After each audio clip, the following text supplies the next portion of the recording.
वाढवाय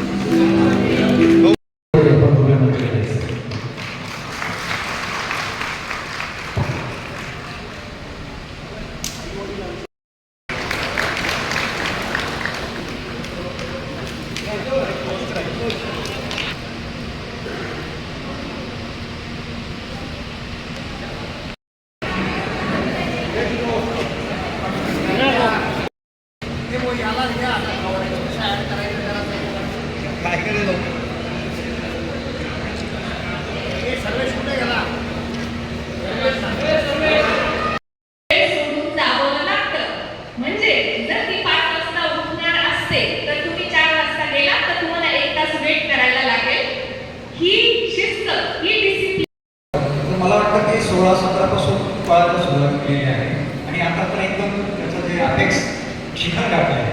तर हा नेमका सराव कुठे कसा सुरू झाला आणि बॅलन्समध्ये असलं पाहिजे की एक गोष्ट जास्त नाही की मी भातच जास्त खाते पोळीच जास्त खाते नाही सगळं खायचं पण ते सगळं बॅलन्समध्ये म्हणजे थोडं सॅलड थोडं प्रोटीन. त्या मुलीने जे आहे उंची गाठली तर सरकारकडनं जे आहे हे अपेक्षित होतं का त्यांचा सत्कार केला जावा किंवा मान सत्कार केला जावा पण तसं काही झालेलं नाही. काय वाटतं? नाही, ही गोष्ट खरी आहे. सरकारने तर श्रावणीचा सत्कार करणं गरजेचं होतं.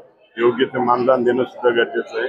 जर महाराष्ट्र केसरी कुस्ती स्पर्धा होता तो जिल्ह्यातनं जर पहिला निवडून येतो त्याला सुद्धा मानधन दर महिन्याला दिलं जातं. महाराष्ट्र केसरी जो होतो त्याला 25,000 रुपये मरूपर्यंत दिला जातो आणि एक फ्लॅट दिला जातो. ह्या आंतरराष्ट्रीय जे प्लेअर आहे यांच्यासाठी सुद्धा अशी स्कीम लागू करा. या येणाऱ्या अधिवेशनामध्ये हा मुद्दा मी नक्कीच मांडणार आहे. श्रावणीसारखे असंख्य प्लेअर आहे महाराष्ट्रात हे त्यात नाशिकमध्ये सुद्धा आहे आणि यांचं आयुष्य पूर्ण खेळामध्ये जातं. पुढचा फ्युचरचा ते अजिबात विचार करत नाही. येणाऱ्या काळामध्ये त्यांना काहीतरी जसं शिक्षकांना पेन्शन देते गव्हर्नमेंट त्यांना फॅसिलिटी दिली जातं तसं प्लेअरसाठी सुद्धा मानधन देऊन येणारा काळ त्यांचं ज्यावेळेस वय झाल्यानंतर काही प्रॅक्टिस करू शकत नाही त्यास उत्पन्नाचं साधन नसतं. त्याच्यामुळे त्या लोकांना मरोपर्यंत मानधन द्यावं यासाठी मी सभागृहामध्ये श्रावणीसाठी तुम्ही मुख्यमंत्र्यांकडे जसं काही मागणी करणार या श्रावणीचा सत्कार मी आमचे मार्गदर्शक एकनाथराव शिंदे यांच्याकडे सत्कारची वेळ घेणार आहे आणि श्रावणीचा सत्कार त्यांच्यासाठी करणार. आंतरराष्ट्रीय दर्जापर्यंत पोहोचण्यासाठी काही विशेष तुमच्याकडनं मदत किंवा सरकारकडनं काही मागणी असणार? मी आंतरराष्ट्रीय लेवलपर्यंत ज्या काही मदत लागते ती शासन दरबारी मागणार आहे. श्रावणीला आंतरराष्ट्रीयसाठी जी जी मदत लागेल तर दराडे परिवार म्हणून आम्ही स्वतः सगळे तुमच्या पाठीशी आहे. बरोबर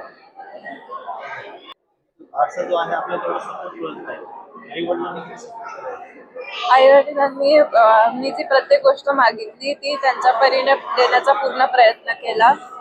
त्यांनी मला एकदाही सांगितलं नाही म्हणून बोलले नाही. जी गोष्ट मला हवी होती ती सगळ्या गोष्टी त्यांनी मला दिल्या. आतापर्यंत खूप प्रचंड सपोर्ट केला. परत यशाचं श्रेय तू कोणाला देशील? मी माझ्या कोचला माझ्या परिवाराला सगळ्याच परिवाराला माझं श्रेय देईन.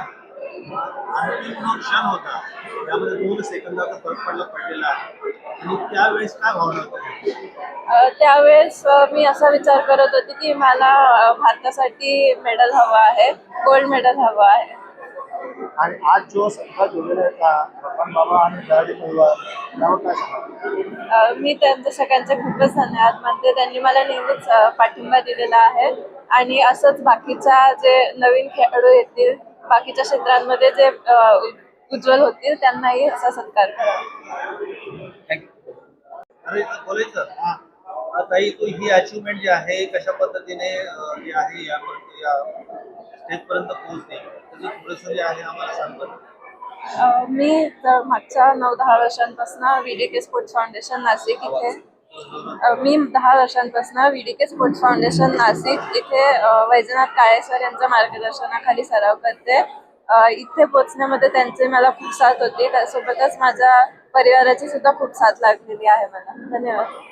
याच्यामध्ये जे आहे